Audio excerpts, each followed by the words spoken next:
My parents revealed on my birthday that they sold my land I had been paying taxes on for 10 years to my brother for 50 cents. You have no right to tell us what to do, my parents said, laughing. I exercised my rights to the access road I own and called my lawyer. Well, let's go. You know that land you inherited from your grandfather? I sold it to Marceline for $85. My mother's single sentence froze my entire world in an instant. $85. The land for which I had paid the property taxes every single year for the past 10 years. And into which I had invested in surveys and soil testing. The land where my husband Kellen and I had reworked the plans dozens of times to build a home for our children. Our dream place was worth only that. The beginning of everything was just a few hours earlier during what had seemed like a picture-perfect Thanksgiving dinner. Mom, this is the best dinner ever. I smiled at my mother as I stood beside my father, who was carving the perfectly roasted turkey. The table was filled with dishes prepared just for this day, and the fire in the fireplace cast a warm glow over the room. No one yet knew that this peaceful moment was merely the calm before the storm. Yes, it truly is. Having everyone together is what makes it perfect. My mother said that with a smile, but for a moment that smile seemed to flicker with a shadow. The dining table was wrapped in a warm, friendly atmosphere, but I did not miss my mother exchanging a meaningful glance with my sister Marceline, who sat beside her. Something was wrong. A small alarm began ringing in the corner of my mind. The children had finished their pumpkin pie early and were already watching an animated movie in the living room. Kellen was refilling everyone's glasses with red wine. And just as I put my fork into my pie, it happened. My father cleared his throat and set down his fork. The atmosphere in the room shifted sharply. I have some wonderful news for all of you today. News? Kellen asked back. My father nodded with satisfaction and looked toward Marceline. It's about Marceline. She's going to start a new business, and as her family, we want to support her new beginning. My mother continued. Raylan, do you remember the 2-acre piece of land you inherited from your grandfather? We decided to give that land to Marceline. For an instant, I couldn't understand what she was saying. My hand holding the wine glass froze. Give it to her. What do you mean? My voice was so thin and cold that it surprised even me. To be precise, we sold it. My mother said this without the slightest hint of guilt. Marceline is going through a lot, so it's just symbolic. $85. Wait, are you serious? I've been paying the taxes on that land myself for the last 10 years. We talked over and over about building our house there. Marceline cut in with irritation. You don't have to build your house on that land. You and Kellen run a great company, and you're not struggling with money at all. I'm different. I need that land. A family should help each other when someone is in trouble, shouldn't they? My father's words pulled the trigger. The anger I had barely managed to suppress until then rushed through my entire body like a broken dam. I set the fork I was holding onto the plate with a sharp clatter. Help each other. Do you really believe this is what it's about? Placing both hands on the table, I glared at each of my family members one by one. That land was something Grandpa left to me. And you think selling it behind my back without a single word to me is helping? And for only $85, don't be ridiculous. At my outburst, my mother screamed hysterically. How dare you speak like that? Marceline's eyes were teary as she snapped at me. You're rich and still so stingy. Not one of them tried to reflect on what they had done. It's not about money. It's about trust.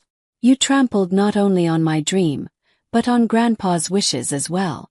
Grandpa would have said you should help your family when they're in need. I was stunned hearing my father's one-sided words. It's useless. Nothing I say will ever reach these people. The heat in my head cooled in an instant. I quietly rose from my chair. Enough. Now I truly understand what kind of people you all are. My voice was eerily calm, devoid of any trace of emotion. The lavish dinner left on the table looked nothing more than bitter remnants. Kellen, we're leaving. Get the kids ready.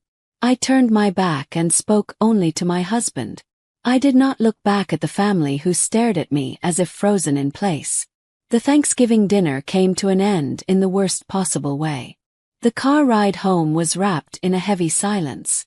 From the back seat, the only sound was the gentle breathing of our children who had fallen asleep in exhaustion. Kellen quietly placed his hand over the fist I had been clenching. "Raylan, are you okay?" His gentle voice loosened the tension inside me just a little. "No, I'm not okay. I'm not going to let it end like this." I said this with a quiet fury, still facing forward. The city lights streaming past the window blurred before my eyes. "Kellen." I took a breath, strengthening my resolve.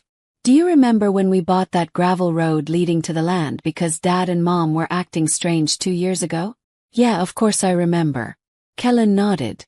"You said it was just in case. Maybe you were right back then." He nodded.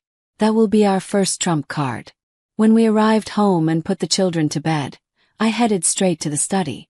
From my phone's contacts I searched for a certain name. After 3 rings, a calm voice answered. "Hello, Bristol. I'm sorry to call so late. It's Raylan." "Raylan, what's going on Thanksgiving night? Did something happen?"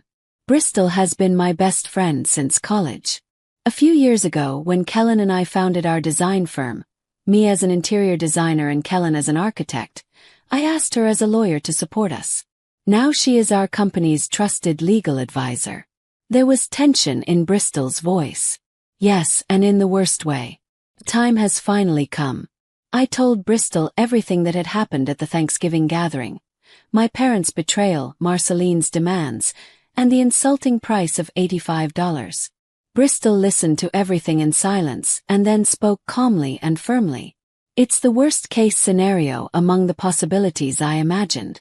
But stay calm, Raylan. You're not alone. I'll check the title records first thing tomorrow morning."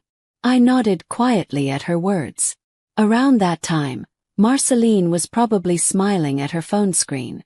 A new post had appeared on her Instagram alongside a cheerful caption.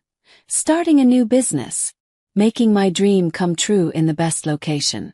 #ErbenQueen, #girlboss, #lovingnature" was a photo of that land.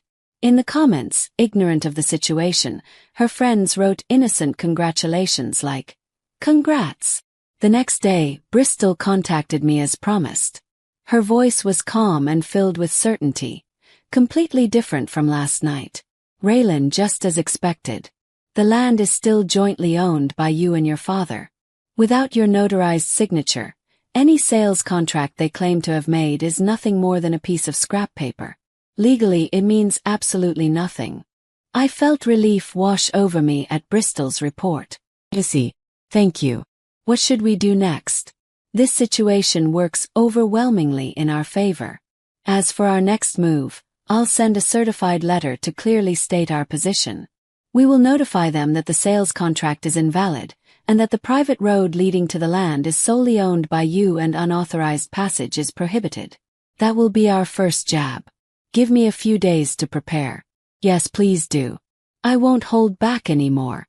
Bristol responded firmly to my resolve. All right. By the way, I checked Marceline's Instagram. That could serve as undeniable evidence of unlicensed business activity. So I'll preserve everything. You don't need to worry about anything. Just stand tall. A week had passed since Thanksgiving when my phone rang. It was Bristol. "Everything is ready, Raylan. I have sent the certified letters to your parents and Marceline's addresses. They should arrive by tomorrow." "Thank you, Bristol. This is finally the starting line. Yes, the ball is in their court now.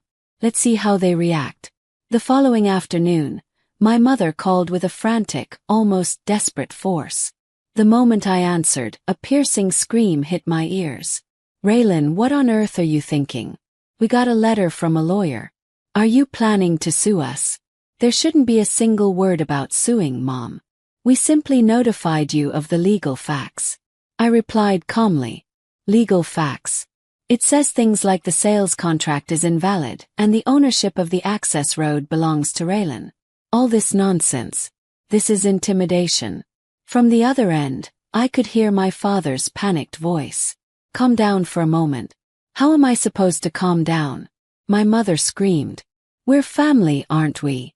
And yet you treat us like strangers. You're the ones who started treating me like a stranger. My mother was left speechless at my cold remark. In that moment of silence, Marceline's voice suddenly burst in from the other end of the line. You're so mean, Raylan. Do you hate seeing me happy that much? I've already taken the reservation money. What am I supposed to do now? Reservation money. So Bristol was right. She had already acted on her plan. Marceline, do you even understand what you're doing? Did you get the proper permits for that business plan? Shut up. Has nothing to do with you. Just withdraw that stupid letter right now. If you don't, I'll cut ties with the family. She hung up the phone violently after screaming her ultimatum. I let out a long breath and immediately called Bristol. Just as we expected, and we got something important. Reservation money.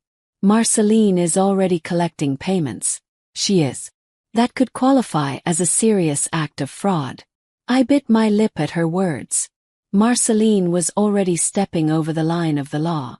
Did she even understand the weight of the crimes she was starting to commit? For the next few days, there was no contact at all from my parents or Marceline, and an eerie silence settled in, as if the calm before a storm. But there was no way they had given up. While staying in touch with Bristol, we carefully watched for their next move.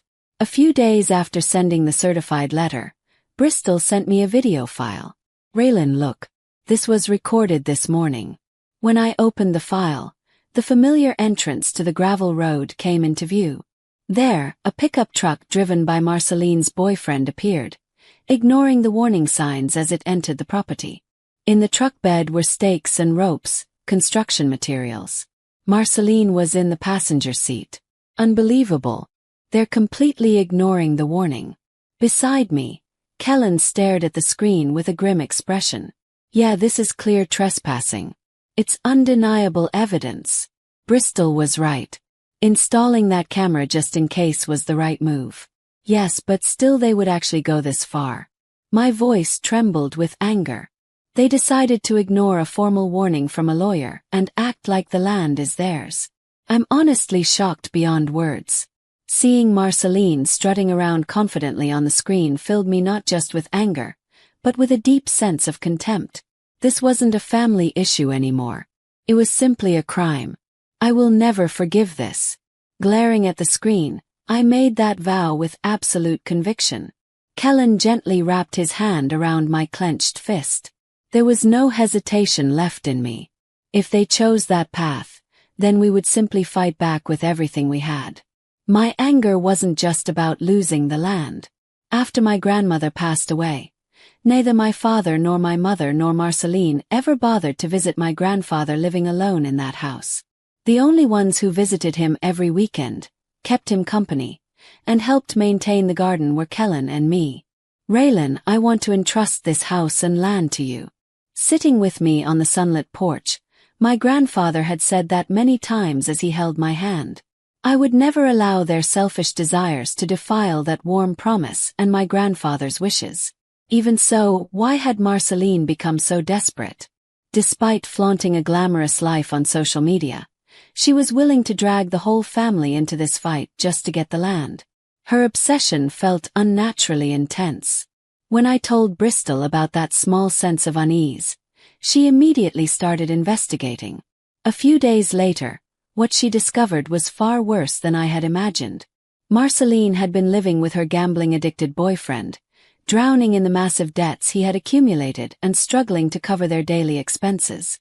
To her, that land was not a place to fulfill her Airbnb dream, but her last trump card, something she could convert into quick cash. My hand tightened around my phone. We could have filed a lawsuit immediately, but before doing that, I believed they needed to face reality just once. They had to understand how reckless and illegal their actions truly were. Come to the lawyer's office this Saturday at 10 o'clock in the morning. I told my father on the phone in a tone that allowed no refusal. Bristol will be present as well. Marceline and her boyfriend must come with you. This is the last opportunity for us to communicate our demands directly. If we cannot resolve things here, the next step will be a formal lawsuit. Tell them this is the final notice. On the appointed day, The meeting room was filled with an icy tension. Kellen, Bristol, and I sat on one side, while across from us were my parents with stiff expressions, a sulking Marceline, and her boyfriend sitting with his arms crossed, glaring at us in an intimidating manner. Bristol placed the stack of documents she had prepared on the table, and began calmly. Let me be blunt. The sales contract you attempted to execute for the land is legally invalid. The land is jointly owned by Raylan and her father, and any contract without Raylan's signature is nothing more than a worthless piece of paper. That can't be. My father growled as he glared at Bristol. Beside him, my mother tugged anxiously at his sleeve, her face pale. Darling, didn't you say you checked everything? You told me there wouldn't be any problem even without Raylan's permission. Her trembling voice was laced with unmistakable blame. You could see the panic spreading between them as they realized just how poorly planned their scheme had been. Bristol pressed on. Furthermore, regarding the Airbnb business Marceline intends to run, operating without a permit and collecting reservation money in advance may constitute fraud. And please look at the surveillance footage. This is clear evidence of trespassing. When Bristol turned the laptop screen toward them, Marceline gasped at the sight of herself on the video, but her boyfriend scoffed. So what? You're the one being ridiculous by dragging a lawyer into a family matter. You're wealthy anyway. Giving Marceline a piece of land or two shouldn't matter to you. I spoke quietly at his arrogant words. Very well. Then let's talk about this as a business matter. If you want to use that land, you will need the right to pass through the private road, which is the only access route. We are willing to sell that access right to you for $92,000. Payment in full. $92,000. Marceline shrieked. It's just a gravel road. Don't be stupid. You're the ones being stupid. I looked Marceline straight in the eye.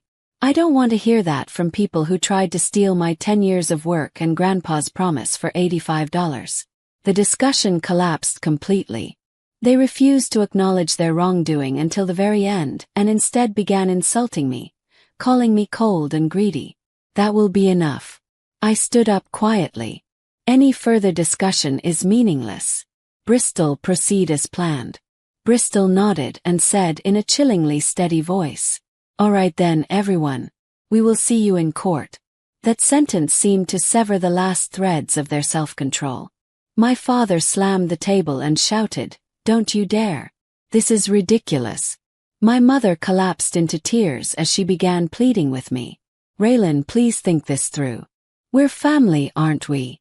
Marceline shrieked, hurling insults at me. You're the worst. I said nothing more and turned my back on them. Kellen placed a hand on my shoulder and we walked together toward the exit. Their screams and sobs pierced my back, but my heart was strangely calm. The following week, Bristol officially filed the complaint with the district court. The claims included confirmation of land ownership, a petition for division of co-owned property, and a damages claim against Marceline and her boyfriend for trespassing. The true legal battle had begun. News of the lawsuit spread through our relatives almost instantly. It was the result of my parents and Marceline presenting themselves as victims, selectively weaving a narrative that favored them. Aunts and uncles called me one after another to criticize me. Suing your own parents and sister. Something is wrong with you. If you would just compromise a little, everything would be resolved peacefully. None of them cared about the taxes I had paid for 10 years. To them, I was nothing more than a cold, successful woman who disrupts family harmony. Pay them no mind, Raylan. Bristol said this while flipping through a mountain of documents. They're speaking from emotion. We will speak only with facts in court. A few weeks later, a written answer arrived from the opposing side's attorney. The contents were so absurd, they made me feel more stunned than angry. It claimed that Marceline had sought business advice from her kind older sister, Raylan, only for Raylan to refuse help out of jealousy and impose unreasonable demands. As for my parents, they even asserted that due to their advanced age and declining judgment, it is possible that Raylan manipulated them into setting the land as joint ownership through cunning persuasion. This is awful. It's practically fiction. Kellen muttered that bitterly as he held my shoulder. Yeah, but this is their strategy. They're trying to paint us as villains and gain the judge's sympathy. I analyze things calmly, but emotional stories are powerless in front of objective evidence. From there, our real counterattack began. Following the discovery procedure, Bristol began revealing our evidence one card at a time. First, the certified copy of the title deed clearly listing my father's and my names. Next, 10 years' worth of property tax payment certificates and a stack of receipts showing the costs of surveys and soil inspections. Then, multiple files of surveillance footage, each with timestamps showing Marceline and her boyfriend trespassing. Bristol also sent screenshots of Marceline's Instagram post about receiving reservation money, as well as a credit report proving that her boyfriend had taken out loans from several consumer finance companies. The opposing law firm fell silent. They were likely overwhelmed by the difference between the story their clients had told them and the facts we presented. Before we knew it, the day of the trial arrived. The atmosphere in the courtroom was tense. As expected, the defense attorney chose a strategy that appealed to emotion, calling my mother as their first witness. With tears streaming down her face, my mother described me as a cold daughter who became successful and stopped caring about her family, and Marceline as a poor sister whose dreams were crushed by her jealous sibling. Relatives in the gallery began crying, and for a moment, it felt as if the entire courtroom had turned against me. A cold unease wrapped around my heart, but that mood was shattered by Bristol's calm cross-examination. Bristol spoke gently, but her eyes were sharp as she looked at my mother. Let me confirm a few facts. Were you aware that Marceline was carrying $104,000 in debt caused by her partner's gambling? What? My mother's eyes widened. And were you aware that Marceline had already collected tens of thousands of dollars in reservation fees for her planned Airbnb business despite having no permits and therefore conducting illegal operations? The color drained rapidly from my mother's face. She couldn't answer. Her trembling lips repeated only, "I don't know." Bristol turned toward the judge and presented the final brief. Your Honor, the defendant's claims are nothing but fabrications and emotional appeals. In contrast, please review the evidence we have submitted. 10 years of property tax payments, substantial receipts proving investment into the land, and clear footage of the defendant's trespassing. The facts are undeniable. The plaintiff, Raylan, is the rightful heir who honored her grandfather's wishes and has lawfully and faithfully protected the land. When Bristol finished her powerful argument, the courtroom fell completely silent. The judge looked between the mountain of objective evidence and the now speechless mother and Marceline, then finally opened his mouth with gravity. I will now deliver the verdict. His voice rang through the courtroom like a gong announcing the end of our long battle. The sales contract claimed by the defendants is recognized as invalid due to the lack of consent from the plaintiff. Raylan, the ownership of the land in question is fully recognized as belonging to the plaintiff, Raylan. The judge's calm reading of the verdict announced our complete victory. Furthermore, the court ordered my father to sell his co-ownership share to me at a fair market price and ordered Marceline and her boyfriend to pay damages for trespassing.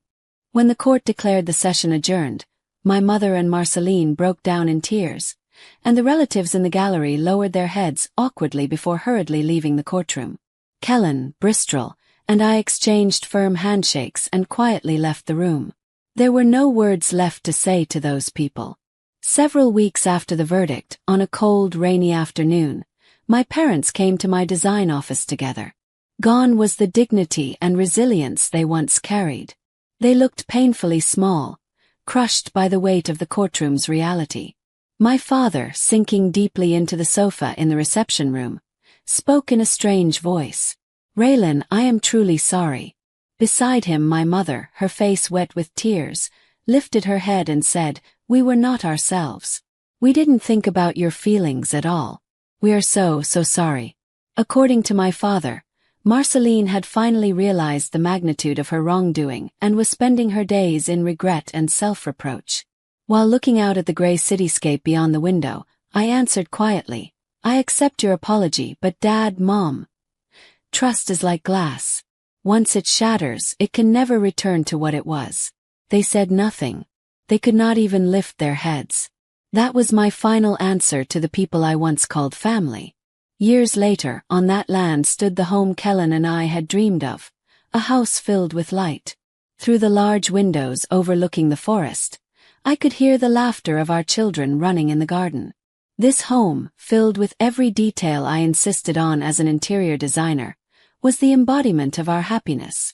Meanwhile, my parents had begun to suffer from poor health worn down by stress. When the truth came to light during the trial, the relatives who once sided with them and criticized me turned away from them as quickly as changing a mask. My parents faced not only legal defeat, but the harsh reality of being isolated from the community. An aunt told me that my mother, who once loved hosting parties, hardly leaves the house anymore. Marceline ended up bearing not only the damages, but also the gambling debts that had belonged to her boyfriend. When the trial destroyed everything, her once arrogant boyfriend disappeared somewhere, fleeing debt collectors, leaving all legal responsibility on Marceline as the joint tortfeasor. I heard through the grapevine that she now works day and night at multiple part-time jobs. Her dream of becoming an Airbnb owner on that beautiful piece of land had literally evaporated into nothing. Sitting on the porch's rocking chair, I took a sip of hot coffee. I live peacefully with my family today on this land my grandfather entrusted to me. I no longer look back on the past. My future is here with this home I love and with a husband and children who believed in me and fought beside me through everything. Justice at times arrives quietly and inexorably. And here in this place I will continue to prove that.